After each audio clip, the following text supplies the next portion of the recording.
Chapitre 2. Les 3 étapes de la nature. Nous observons donc, dans les développements passés du yoga, une tendance à la spécialisation et à la séparation. Tendance qui avait sa justification et même son impérieuse utilité, comme toute chose dans la nature. Et nous cherchons une synthèse des méthodes et des buts spécialisés qui ont ainsi fait leur apparition. Mais pour que notre effort soit sagement guidé, nous devons d'abord connaître le principe général et le dessein qui inspire cette poussée séparatrice, puis déterminer l'utilité particulière qui fonde la méthode de chaque école de yoga. Pour le principe général, nous interrogerons la nature elle-même et son fonctionnement universel, en reconnaissant tout de suite qu'elle n'est pas simplement l'opération trompeuse et illusoire de quelques mayas déformantes, mais l'énergie et l'activité cosmique de Dieu lui-même en son être universel, inspirée par une vaste sagesse infinie et pourtant minutieusement sélective, à laquelle elle donne des formes. Prajna, Prasrita, Purani, dit l'Upanishad. La sagesse même émanée de l'Éternel depuis les commencements. Note: Sri Aurobindo fait allusion aux théories illusionnistes de la philosophie indienne, pour qui l'énergie créatrice, Maya, est simplement le synonyme de l'illusion du monde. Ce mot a donc perdu la signification vraie qu'il avait à l'époque védique, et il est devenu en Inde le symbole de la vanité des choses. Pour l'utilité particulière, nous devons examiner d'un œil pénétrant les différentes méthodes de yoga et dégager, sous la masse des détails, l'idée directrice qu'elles servent et la force initiale qui a donné naissance et énergie à leur processus de réalisation. Dès lors, nous pourrons plus aisément découvrir le principe et le pouvoir commun d'où toutes ces méthodes tirent leur existence et leur tendance propre, vers lesquelles toutes se dirigent subconsciemment et en lesquelles toutes, par conséquent, peuvent consciemment s'unir. La manifestation progressive de la nature en l'homme, ce qu'en langage moderne on appelle son évolution, dépend nécessairement de 3 éléments successifs. Celui qui a déjà évolué, celui qui, encore imparfait et en partie fluide, poursuit son évolution consciente, et celui qui doit apparaître dans l'évolution, et qui se révèle peut-être déjà de temps en temps, sinon constamment, ou qui apparaît de façon assez récurrente et régulière en des formations primaires et en d'autres plus développées, et peut-être même, en quelques-unes assez rares, qui s'approchent de la plus haute réalisation possible pour notre humanité actuelle. Car le progrès de la nature n'a pas la régularité mécanique d'une marche militaire. Elle se surpasse constamment, quitte à le payer ensuite de déplorables retraites. Elle a des poussées soudaines, des éclats formidables et splendides, d'immenses réalisations. Elle s'élance parfois comme une tempête, passionnément, dans l'espoir de conquérir le royaume des cieux par la violence. Et ces surpassements révèlent ce qu'il y a de plus divin en elle, ou de plus diabolique, mais dans les 2 cas, de plus puissant pour la mener rapidement à son but. Ce que la nature nous a déjà apporté par l'évolution, et qu'elle a solidement fondé pour nous, c'est la vie corporelle. Elle a effectué une certaine combinaison plus ou moins harmonieuse entre les 2 éléments inférieurs, mais fondamentalement nécessaires, qui commandent notre action et notre progrès sur la terre. La matière, qui malgré le mépris qu'elle peut inspirer aux spiritualistes éthérés, est le fondement et la condition première de toutes nos énergies, et toutes nos réalisations. Et l'énergie de vie, qui est l'aliment de notre existence dans un corps matériel et la base ici-bas de nos activités mentales et même spirituelles. Elle est parvenue à une certaine stabilité dans son mouvement matériel incessant, lequel est à la fois assez solide et durable, et assez flexible et changeant, pour fournir une demeure et un instrument convenable au Dieu qui se manifeste progressivement dans l'humanité. Tel est le sens de la fable de l'Aitareya Upanishad, où il est dit que les dieux refusèrent successivement toutes les formes animales qui leur étaient offertes par le moi divin.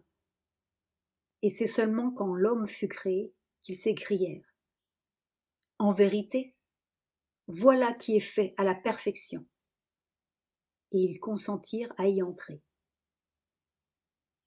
Elle a également effectué une sorte de compromis pratique entre l'inertie de la matière et la vie active qui y demeure et s'en nourrit. Ainsi, non seulement elle assure l'entretien de l'existence vitale, mais rend possible les développements les plus complets du mental. Cet équilibre constitue l'état de base de la nature en l'homme, ce qu'en langage yogique on appelle le corps grossier, qui se compose de l'enveloppe de nourriture ou enveloppe matérielle et du système nerveux ou véhicule vital. Note: Anakosha et Pranakosha. Suivant la tradition indienne, l'être humain est constitué d'une série de corps ou d'enveloppes ou de véhicules de plus en plus subtils.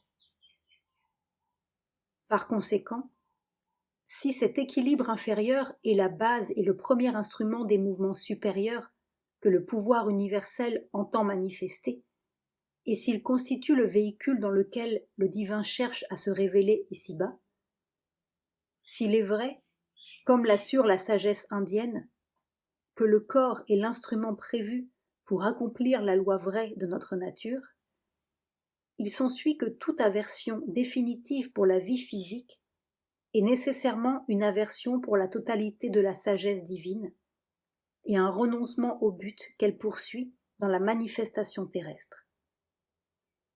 Note: dans le langage de Sri Aurobindo, il est rarement question de création terrestre, comme si le divin était extérieur au monde, mais de manifestation, car la terre est le lieu où le divin se manifeste progressivement par l'évolution. Ce refus est peut-être l'attitude juste pour certains individus, si telle est la loi secrète de leur développement. Mais cela n'a jamais été le but prévu pour l'humanité. En conséquence, un yoga qui ignore le corps et qui fait de sa suppression ou de son rejet la condition indispensable d'une spiritualité parfaite ne peut pas être un yoga intégral. Au contraire, la perfection du corps devra elle aussi participer au triomphe final de l'esprit, et la divinisation de la vie corporelle sera le sceau final que Dieu mettra sur son œuvre dans l'univers.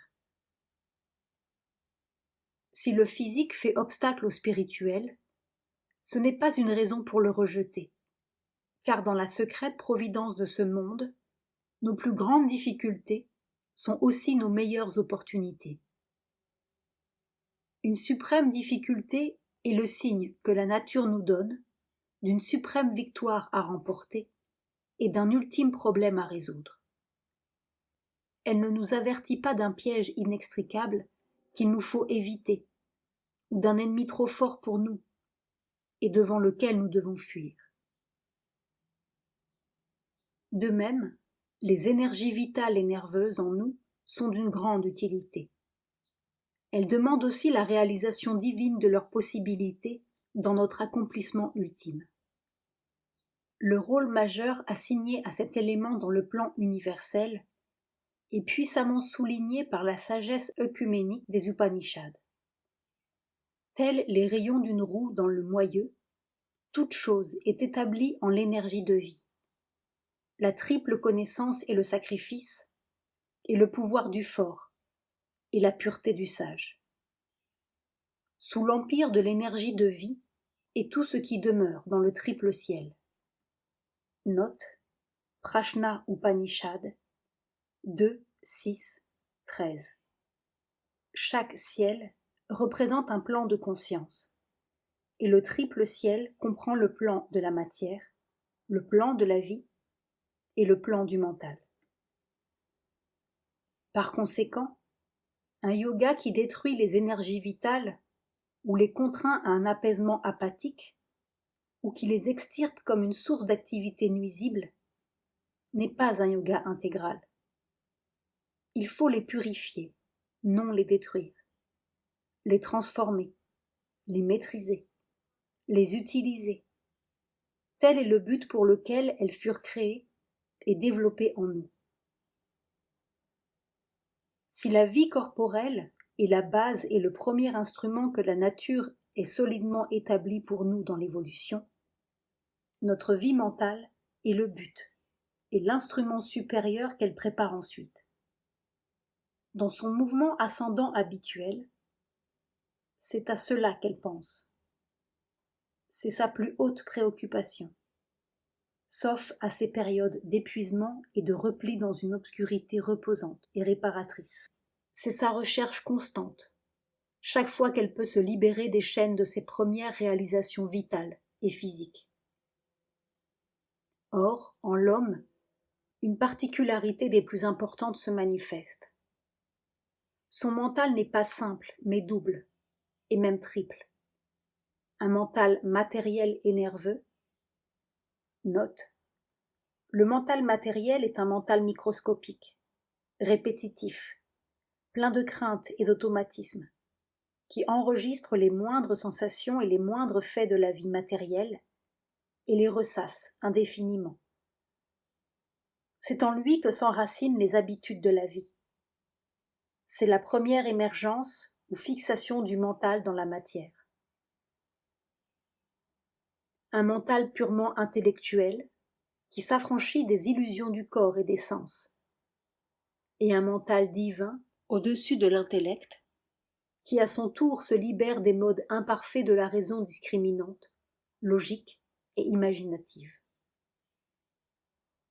Le mental en l'homme est tout d'abord pris dans les mailles de la vie corporelle, tandis qu'il est entièrement involué dans la plante et toujours emprisonné dans l'animal. Il accepte cette vie, non seulement comme la condition première, mais comme l'unique condition de ses activités, et il sert ses besoins comme si c'était là le seul but de l'existence.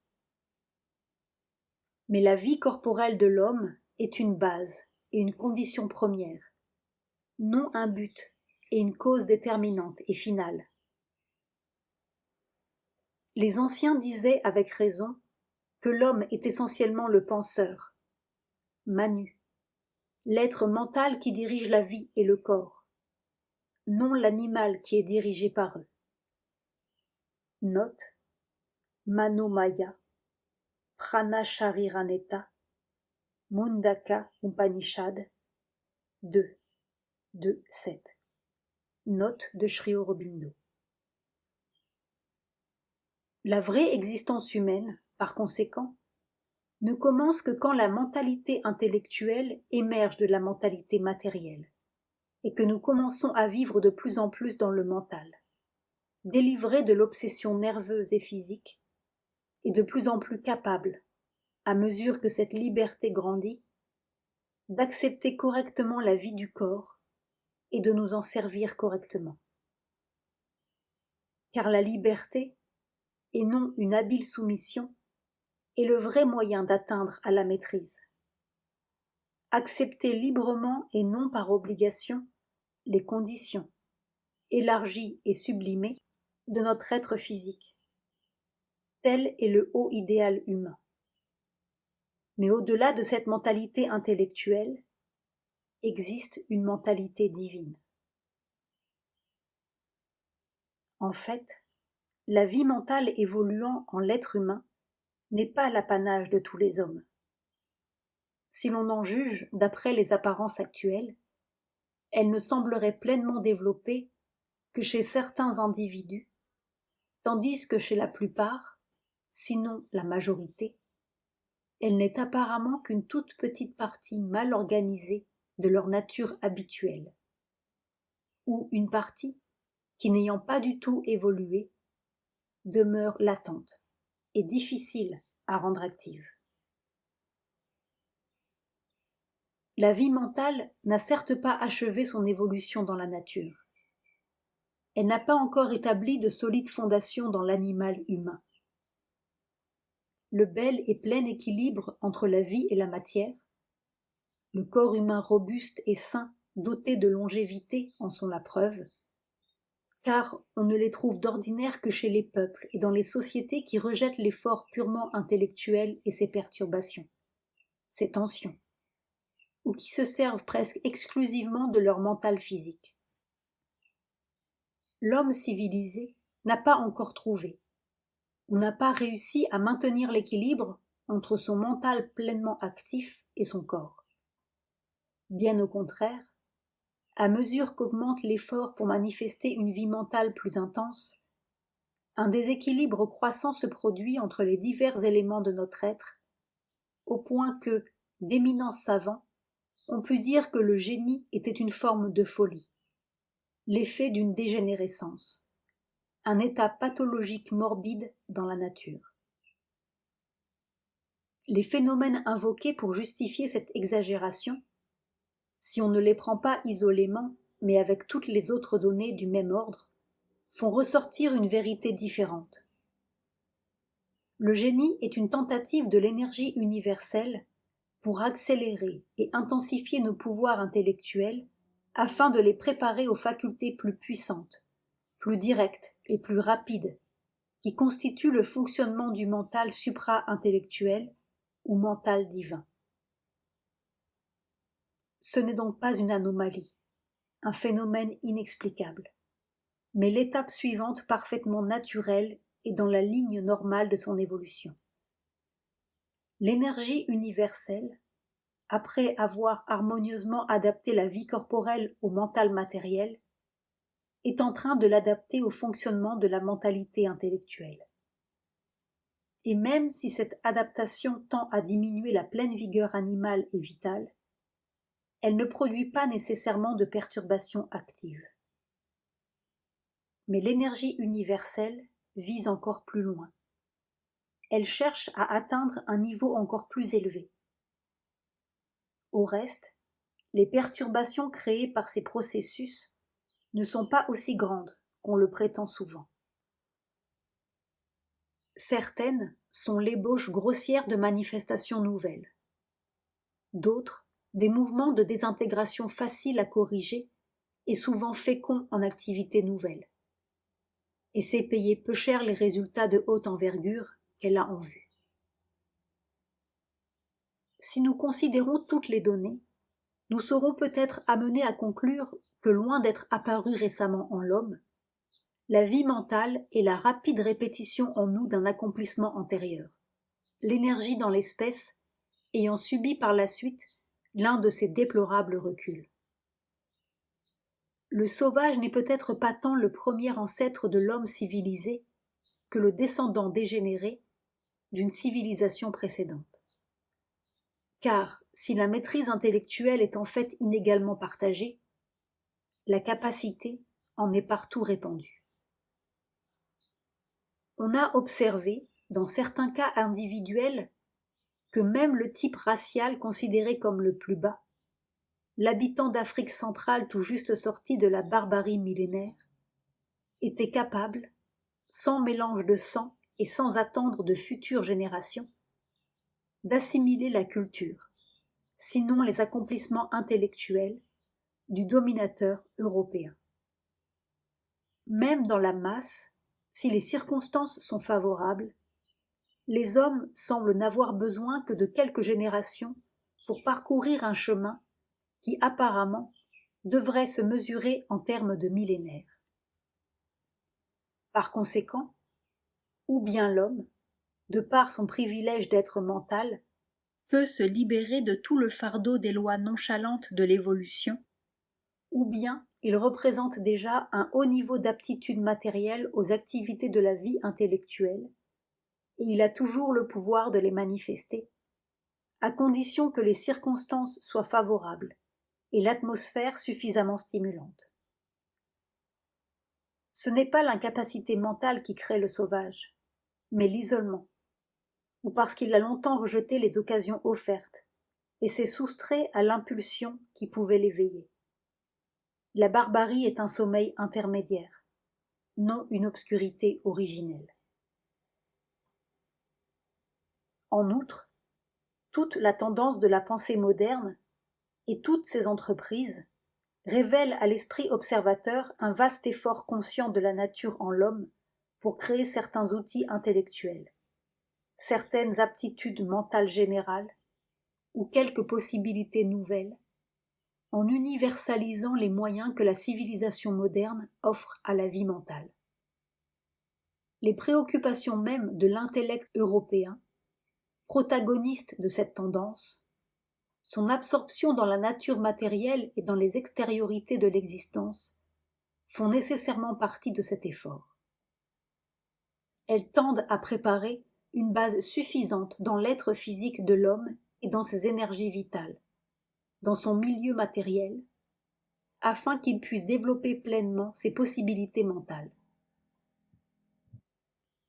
La diffusion de l'éducation, l'aide au développement des races moins évoluées, le relèvement des classes défavorisées, la multiplication des machines économisant la main-d'œuvre, la recherche de conditions socio-économiques idéales, les efforts de la science pour améliorer la santé, prolonger la vie et bâtir un corps sain dans une humanité civilisée, sont autant de signes révélateurs de ce vaste mouvement dont il nous indique clairement le sens et l'orientation. Sans doute n'emploie-t-on pas toujours les vrais moyens, ou, du moins, ceux qui finiront par s'imposer. Mais le but qui se dessine est le vrai but préliminaire. Un corps individuel et social bien équilibré, la satisfaction des besoins et des exigences légitimes du mental matériel, un bien-être suffisant, des loisirs, des chances égales pour tous, afin que l'humanité dans son ensemble, et non plus une race, une classe ou un individu privilégié, puisse librement développer son être émotif et intellectuel au maximum de ses possibilités. Et même si le but matériel et économique domine encore à présent, l'impulsion principale et la plus haute œuvre à l'arrière-plan et attend son heure. Mais quand ces conditions préliminaires seront remplies, quand la grande entreprise aura trouvé sa base, de quelle nature sera la possibilité nouvelle que les activités de la vie intellectuelle devront servir? Si vraiment le mental est le terme le plus élevé de la nature, il va de soi que le développement complet de l'intellect rationnel et imaginatif et l'harmonieuse satisfaction des émotions et des sensibilités se suffisent à eux-mêmes. Mais si l'homme est quelque chose de plus qu'un animal émotif doué de raison, si l'évolution actuelle prépare quelque chose d'autre et de nouveau, alors il est fort possible que la plénitude de la vie mentale, la souplesse, la flexibilité et les immenses capacités de l'intellect, la richesse harmonisée des émotions et de la sensibilité, ne soient qu'un passage vers une vie plus haute et vers le développement de facultés plus puissantes qui ne sont pas encore manifestées et qui prendront possession de l'instrument inférieur comme le mental lui-même a pris possession du corps et fait de l'être physique un instrument qui ne vit plus seulement pour sa propre satisfaction, mais pour servir de base et de matériau à une activité supérieure. Toute la philosophie indienne repose sur l'affirmation qu'il existe une vie plus haute que la vie mentale. Acquérir et organiser cette vie supérieure est l'objet véritable des méthodes de yoga. Le mental n'est pas le dernier terme de l'évolution, ni son but ultime, mais un instrument, au même titre que le corps. C'est même ainsi qu'on le désigne dans le langage du yoga, l'instrument intérieur, antakarana. Et la tradition indienne affirme que ce qui doit se manifester n'est pas un terme nouveau dans l'expérience humaine. Cela s'est déjà manifesté dans le passé et a même gouverné l'humanité à certaines périodes de son évolution. En tout cas, pour que l'on en parle, il faut que le fait se soit produit à un moment donné, au moins partiellement. Et si depuis lors, la nature est retombée de son haut accomplissement, il faut en chercher la raison, toujours, dans quelque harmonie inatteinte ou quelque insuffisance de la base intellectuelle et matérielle à laquelle elle doit alors revenir, ou dans quelque surspécialisation de l'existence supérieure au détriment de l'inférieure. Mais alors, en quoi consiste cette existence supérieure, ou existence suprême, à laquelle tend notre évolution? Pour répondre à cette question, il faut étudier un certain type d'expériences, les plus hautes qui soient, et des concepts peu courants, difficiles à présenter avec exactitude en n'importe quelle autre langue que l'ancien sanskrit, qui seul les a classifiés jusqu'à un certain point. Dans la langue anglaise, et en français encore davantage, note de la mère, les seuls termes qui s'en approchent ont d'autres associations, et leur emploi risque de nous conduire à des inexactitudes nombreuses et même graves. La terminologie du yoga reconnaît tout d'abord l'existence d'un être physique, ou corps grossier, composé d'une double enveloppe, l'enveloppe dite de nourriture et le véhicule vital. Elle distingue ensuite l'existence d'un être mental, appelé corps subtil, composé d'une seule enveloppe mentale ou véhicule mental, mana kosha. Mais elle reconnaît en outre la présence d'un troisième état d'être, suprême et divin, le supramental, appelé corps causal, composé d'un quatrième et d'un cinquième véhicule, dit de connaissance et de béatitude, Vijnana kosha et Ananda kosha. Mais cette connaissance n'est pas le produit de raisonnement ni de recherche mentale mise en système. Ce n'est pas un accommodement temporaire de conclusions et d'opinions hautement probables. C'est une vérité pure, existant en soi et lumineuse en soi. Et cette béatitude n'est pas un plaisir suprême du cœur et des sensations, tandis que subsiste, à l'arrière-plan, l'expérience de la douleur et du chagrin, mais une félicité qui, elle aussi, existe en soi, indépendamment des objets et des expériences particulières. Une joie spontanée qui est la nature même et la substance, pour ainsi dire, d'une existence transcendante et infinie. Ces notions psychologiques correspondent-elles à quelque chose de concret et de possible? Tous les yogas affirment qu'elles constituent leur expérience ultime et leur but suprême. Elles sont le principe directeur de notre état de conscience le plus haut et forment notre étendue d'existence la plus vaste. Il existe, disons-nous, une harmonisation des plus hautes facultés, qui correspondent à peu près aux facultés psychologiques de révélation, d'inspiration et d'intuition, bien qu'elles n'agissent pas au niveau de la raison intuitive, ni du mental divin, mais sur un plan plus élevé encore, qui voit la vérité directement, face à face, ou plutôt, qui vivent dans la vérité des choses, une vérité universelle et transcendante à la fois, dont elles sont l'expression et l'activité lumineuse, car ces facultés sont la lumière d'une existence consciente qui prend la place de l'existence égoïste, une existence à la fois cosmique et transcendante, dont la nature est béatitude. Ces facultés sont évidemment divines, et pour l'homme tel qu'il est à présent constitué, elles paraissent surhumaines. Une trinité d'existence, de conscience et de félicité transcendante, Sat Chit Ananda, est certes la description métaphysique du suprême Atman. C'est la façon dont l'inconnaissable se formule à notre connaissance éveillée, soit qu'on le conçoive comme une pure impersonnalité, soit comme une personnalité cosmique manifestant l'univers. Mais dans le yoga, ces trois termes sont également envisagés sous leurs aspects psychologiques comme les états d'une existence subjective à laquelle notre conscience de veille est maintenant étrangère, mais qui existe en nous sur un plan supraconscient et à laquelle, par conséquent, nous pouvons toujours nous élever.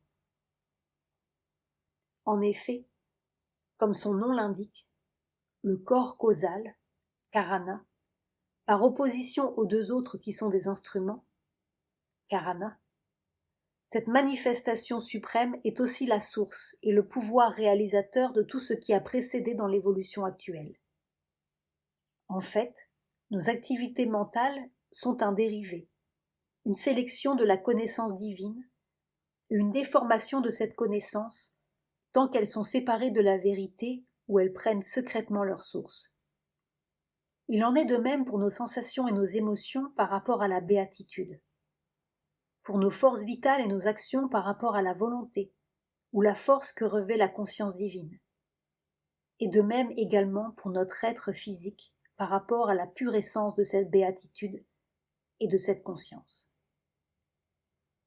L'évolution dont nous sommes les témoins et le sommet terrestre peut, en un sens, être considéré comme une manifestation inverse, par laquelle ces pouvoirs suprêmes dans leur unité et leur diversité utilisent, développent et perfectionnent la substance et les activités imparfaites de la matière, de la vie et du mental, afin que ceux-ci, les modes inférieurs, puissent de plus en plus exprimer, au sein des relativités changeantes, l'harmonie des états divins et éternels d'où ils sont nés. Si telle est la vérité de l'univers, le but de l'évolution est aussi sa cause. Ce qui est immanent dans ces éléments peu à peu se libère. Mais cette libération est assurément imparfaite, si elle n'est qu'une évasion, et s'il n'y a pas retour sur la substance contenante et les activités pour les soulever et les transformer. L'immanence même n'aurait pas de raison d'être plausible si elle n'aboutissait pas à cette transfiguration. Par contre, si le mental humain arrive à manifester les splendeurs de la lumière divine, si les émotions et la sensibilité humaine peuvent être transformées en un réceptacle de la béatitude suprême et assumer son mouvement et sa mesure, si l'homme peut sentir que son action non seulement représente, mais qu'elle est le mouvement d'une force non égoïste et divine, et si la substance physique de notre être peut participer suffisamment de la pure essence suprême, unir suffisamment la plasticité à une certaine pérennité pour pouvoir supporter et prolonger ces expériences et ces activités suprêmes, alors le long labeur de la nature s'achèvera par un couronnement qui justifiera ses efforts, et ces évolutions révéleront leur signification profonde. La vision de cette existence suprême, même fugitive, est si éblouissante, son charme si envoûtant, que l'ayant eu ne fût-ce qu'une fois, il nous paraît parfaitement légitime de négliger tout le reste pour la revivre. Et même, tels ceux qui ne voient que le mental et considèrent la vie mentale comme l'unique idéal à l'exclusion de tout autre, on peut, par une exagération similaire, en venir à considérer le mental comme une déformation sans valeur et un suprême obstacle, ou comme la source d'un univers illusoire. Une négation de la vérité, quelque chose qu'il faut rejeter et dont toutes les œuvres et les résultats doivent être annulés si l'on veut parvenir à la libération finale. Mais c'est là une demi-vérité qui nous égare, parce qu'elle voit seulement les limitations actuelles du mental et méconnaît sa finalité divine. La connaissance ultime est celle qui perçoit et accepte Dieu dans l'univers autant que par-delà l'univers. Et le yoga intégral est le yoga qui, après la découverte du transcendant, peut revenir dans l'univers et le posséder, gardant à volonté le pouvoir de descendre autant que de monter la grande échelle de l'existence. Car si la sagesse éternelle existe vraiment, la faculté mentale doit avoir, elle aussi, quelque utilité supérieure et une haute destinée. Or, cette utilité dépendra nécessairement de la place qu'occupera le mental dans l'ascension et dans le retour. Et cette destinée sera nécessairement une plénitude et une transfiguration, et non une amputation ou une annulation. Nous percevons donc 3 étapes dans la nature. Une vie corporelle, qui est la base de notre existence ici-bas dans le monde matériel. Une vie mentale, à laquelle nous émergeons et par laquelle nous haussons la vie corporelle à un usage plus haut et l'élargissons en la rendant plus complète. Et une existence divine, but des 2 autres, qui revient aussi sur elles pour les libérer et leur ouvrir leurs propres possibilités les plus hautes.